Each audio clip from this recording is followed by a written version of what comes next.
For years, everyone along the border believed that Ravi was a smuggler. He was, in fact, famous for it. Again and again, he crossed the border between India and Pakistan riding a donkey. Stop! Get off the donkey immediately! Each time, the guards stopped him and carefully searched everything he carried. They emptied his sacks onto the ground and inspected every item: tools, vegetables, cloth, rope.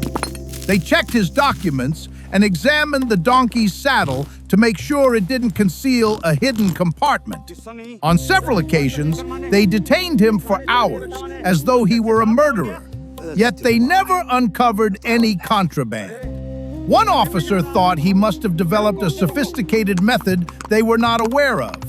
He believed nobody would cross the border that often if they weren't trafficking something.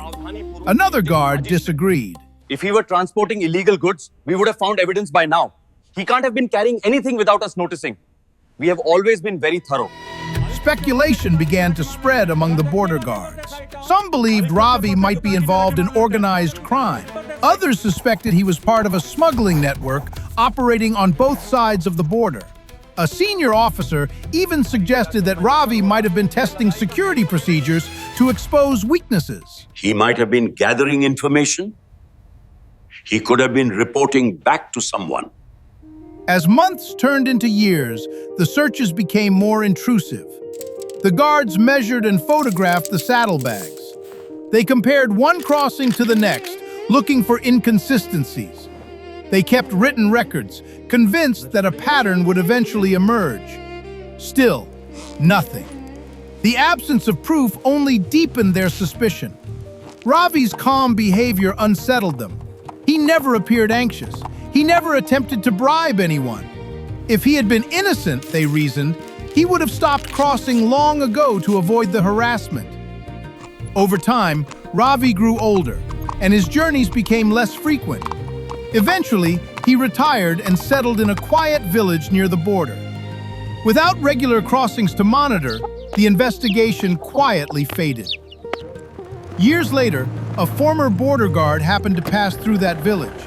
He recognized Ravi instantly, sitting outside his modest house, repairing a wooden cart.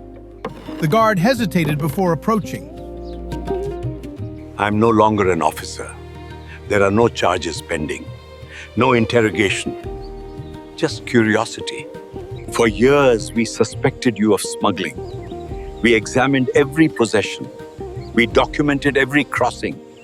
If you weren't transporting illegal goods, then what were you doing?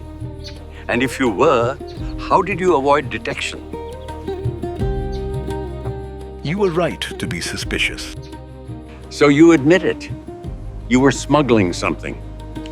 I was. Gold? Weapons? Stolen merchandise? What did we miss? I was smuggling donkeys.